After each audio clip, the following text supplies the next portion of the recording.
Hello everyone, this is Archie Verma and in this video we are going to talk about the phylum Coelenterata. So without any delay, let's start.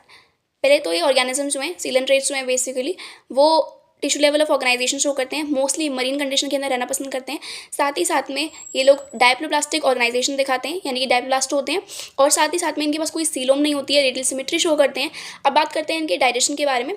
तो digestion जो होता है इनके पास वो blind side kind of body plan होता है, फिर बोल सकते हैं blind side kind of digestion ये लोग शो करते हैं, यानी कि इनके पास एक ही ओपनिंग होती है और इस ओपनिंग को हम माउथ बोलते हैं। माउथ जो है वो हाइपोस्टोम के ऊपर प्रेजेंट होता है। एंड इन सब चीज़ों के साथ साथ में ये लोग इंट्रासेलर और एक्स्ट्रासेलर दोनों तरीके का डाइजेशन दिखाते हैं। एंड इनकी जो गैस्ट्रोवेस्कुलर कैविटी है, सेंट्रल गैस्ट्रोवेस्कुलर कैविटी होती है और उसकी ओपनिंग हम माउथ बोलते हैं बेसिकली। एंड इस गैस्ट्रोवेस्कुलर कैविटी का नाम है सीलेंट्रॉन कैविटी। एंड ये जो सीलेंट्रॉन कैविटी है इसी की वजह से इनका नाम आया है सीलेंट्रेटा। ओके, एंड जब हम बात करते हैं अबाउट देयर रेस्पिरेशन, सो वो रेस्पिरेशन जो है वो बॉडी सरफेस के थ्रू ही परफॉर्म कर रहे होते हैं।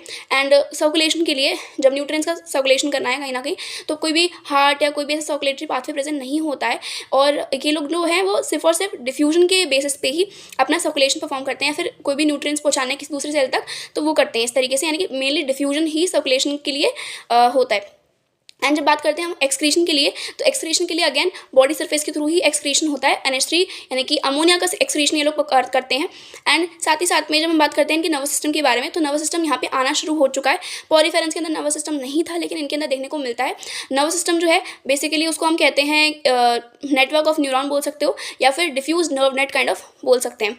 एंड रिप्रोडक्शन जो है, रिप्रोडक्शन इनके अंदर सेक्सुअल रिप्रोडक्शन परफॉर्म करते हैं ये लोग। एंड साथ ही साथ में इनका लार्वा होता है, यानी कि indirect development kind of development इनका होता है। फर्टिलाइजेशन जो है वो इनका इंटरनल काइंड ऑफ होता है। सीलेंट्रेट्स के एग्जाम्पल्स है ओबेलिया, जिसको हम सी फर भी बोलते हैं, सी फैन, यानी कि ये कॉमन नेम बता रही हूँ पहले मैं, सी फैन जिसका नाम है दूसरा Gorgonia, and sea pen Pennatula, and Adamsia होता है, सी एनेमोन होता है, एंड हमारे पास मीनरिना होता है, ब्रेन कोरल, एंड हमारे पास फाइसिलिया यानी कि पोर्टुगीज मैन ऑफ वॉर। ये जो पोर्टुगीज मैन ऑफ वॉर है ये इसका कॉमन नेम होता है फाइसिलिया का।